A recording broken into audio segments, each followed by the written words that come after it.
Hey everybody, welcome to Guns and Beers. Today we're making jerky. We're actually making venison jerky. This past fall I was successful and was able to get a small buck there in Texas on a hunt. If you want, I'll show you where the meat we got today is right there. So you don't have to use deer meat for this if you don't want to. You can go to the grocery store and buy regular top loin or just regular beef if you want. Slice it real thin. But I'll show you the ingredients that I use to make my own jerky and go through it. And that way if you want to replicate it at home, you can go ahead and do so as well. So these are the ingredients that I like to use.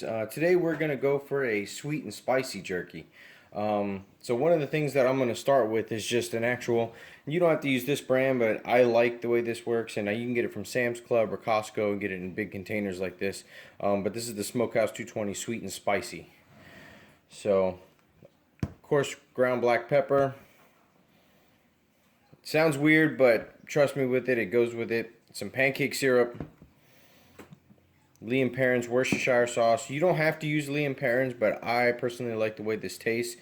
But if you don't have this and you just have regular Worcestershire sauce, that's fine too.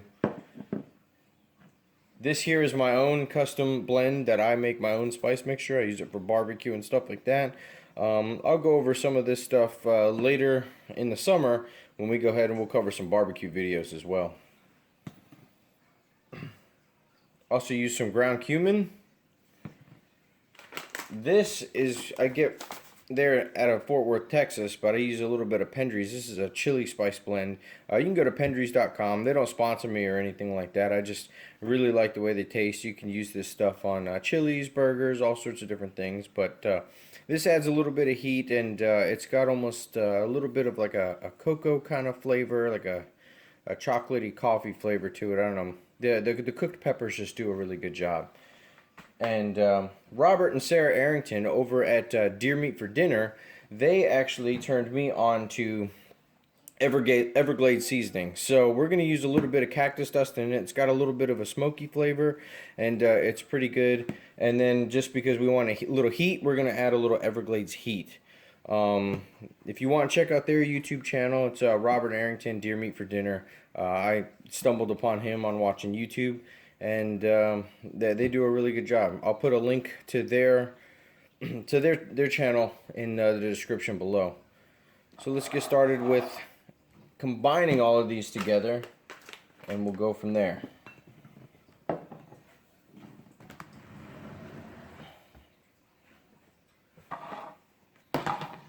Alright, so these are venison fajitas. Here's 2 pounds of it.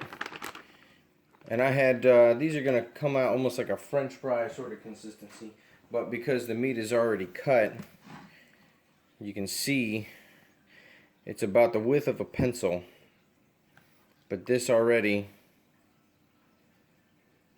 will be good to go for like jerky strips. So we're going to put this in here, loosen everything up because it was in a bag, and then I'm going to actually take this over to the sink and drain some of that residual water and blood.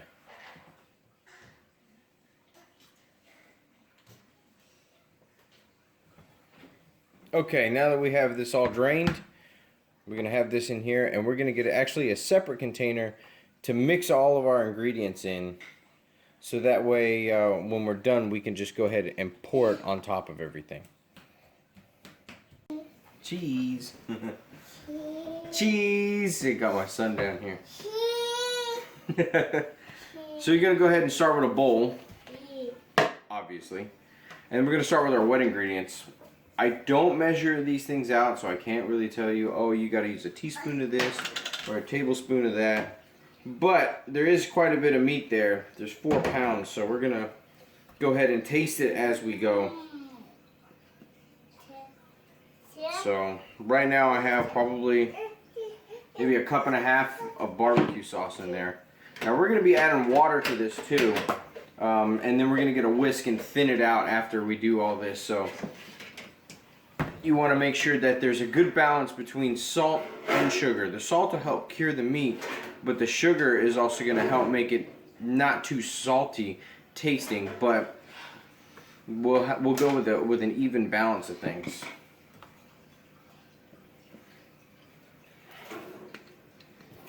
Gonna add our Worcestershire sauce.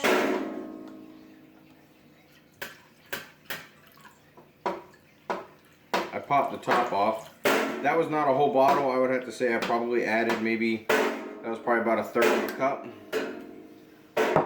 We'll go with that. Now Worcestershire sauce is pretty strong, so I wouldn't go too heavy on it. And then now we're gonna go ahead and add our pancake syrup.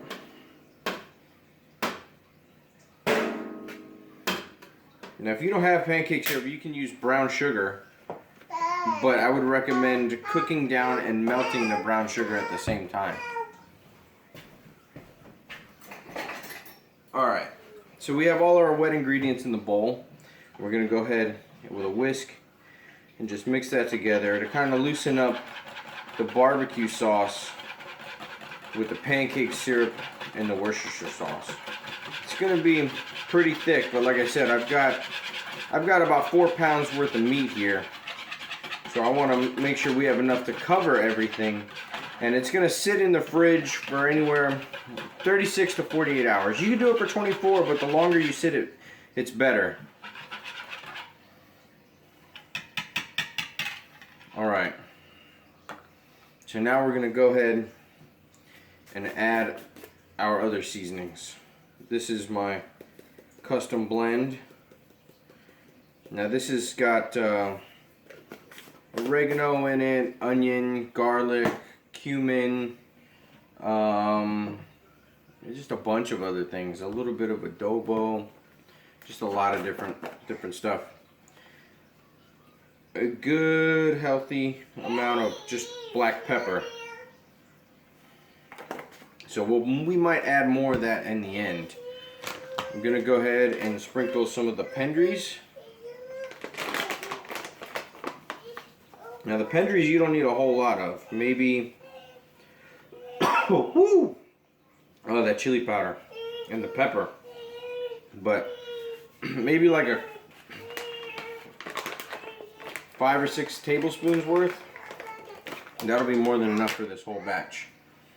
Now we're going to add some Everglades heat.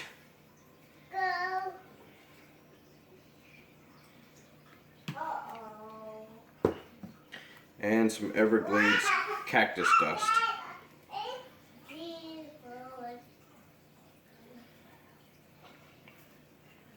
And we're going to whisk it all back together.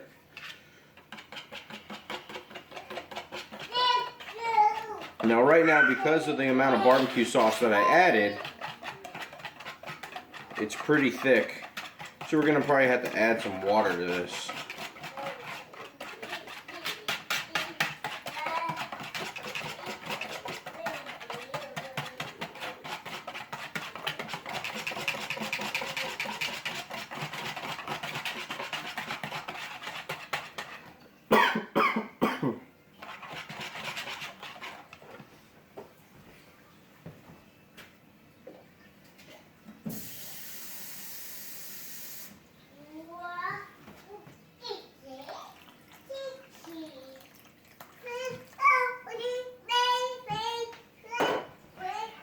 So I added about a cup of water to the mixture. And that seemed to have thinned out the mixture perfectly. So I should have enough to cover all the meat.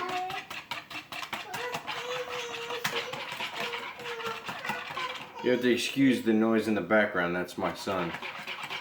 He'll be on some adventures with us too. When he gets a little older, he'll be 2 in March.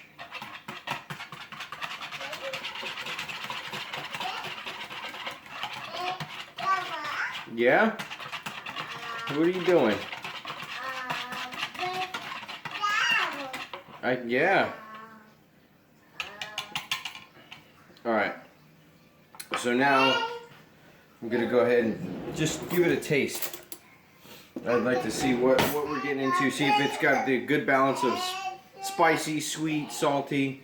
Like I said, you don't want it too hot because then you can't eat it. And you can always make it hotter. but you definitely don't want it too salty.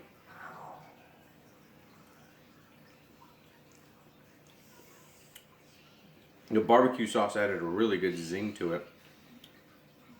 And it's got an initial sweetness from, whew, and then the heat kicks on a little later. I'm actually going to add a little bit more of the Everglades heat to it, because I want this a little spicier. But it does have a good amount of heat to it. So we're just going to go ahead and whisk that in and let it go.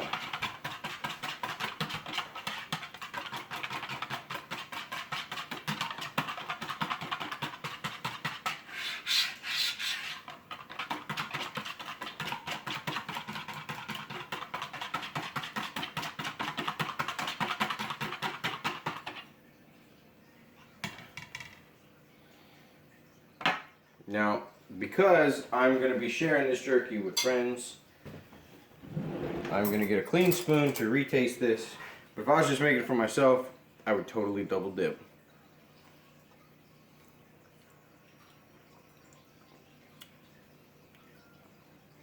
That's good. Oh yeah, that'll do. Alright, so now you got your cleaned, washed, drained meat, and we're just going to pour all of this right on top, and then we're going to mix it in.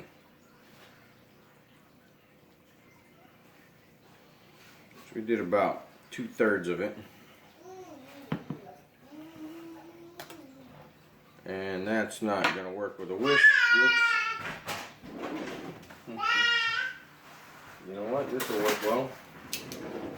Some tongs. There we go.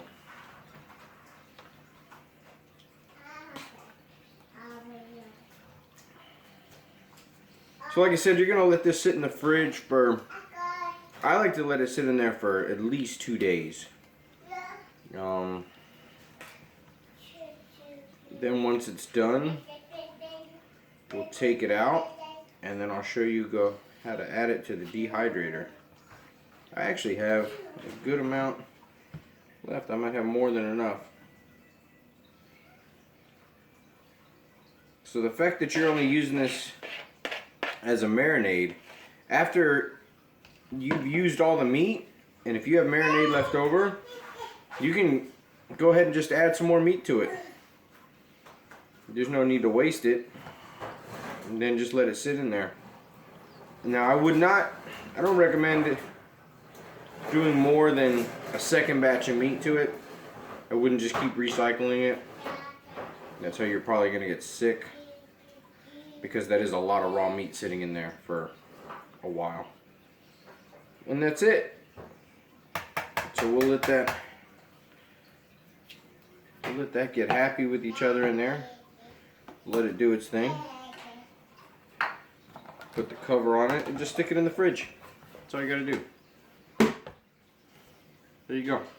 Okay, after your meat has been marinating for 24 or 48 hours, go ahead and take it out of your fridge. This is meat that I actually did 2 days ago in preparing for this video itself.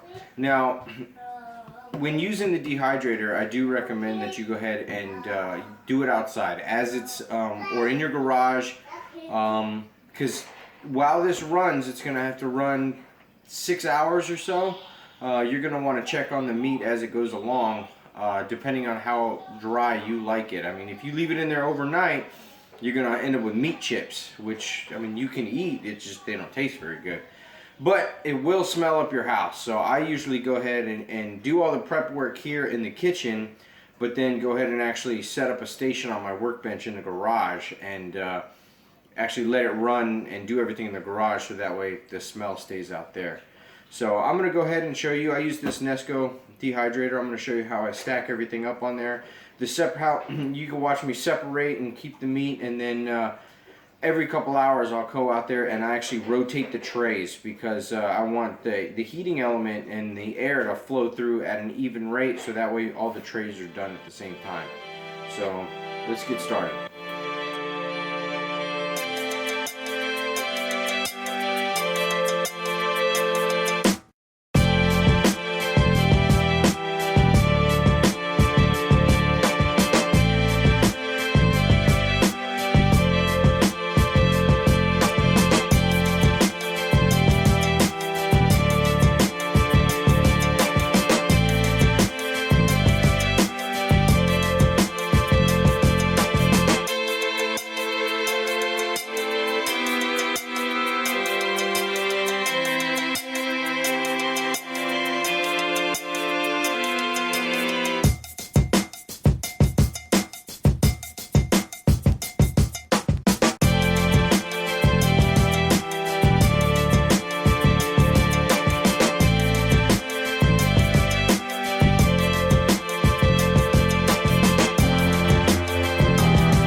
Okay, here we are with our jerky. We're going to go ahead and rotate the trays. You can see now that they've actually shrunk quite a bit in size, which is a good sign. We're going to give them a feel. They're actually feeling pretty good. Not bad. So what we'll do is we'll take this tray here and just rotate. Have the top one on the bottom and put the bottom one on the top. And these should be done in about another hour. They've been on here for about 3.5 hours. So the fact that they're spread apart is allowing the air to get completely around them. So we'll come back in about an hour, give them a check, and now we'll go from there. Alright, so as you can see here, the jerky is actually a lot smaller. It's all done. Looks like your regular jerky you get in the store, except for this is venison. You just go ahead, take it off the racks, put it in a plastic bag, keep it in the fridge. It'll last probably for, I don't know, up to a month or so, but this stuff tastes so good that it's definitely not going to last that long. So, thanks for tuning in to Guns and Beers, and hope to see you on our next adventure.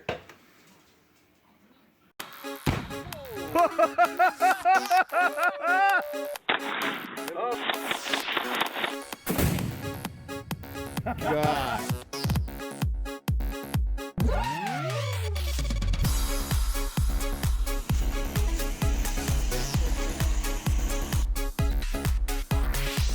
What you see, subscribe now. Let's go for another adventure.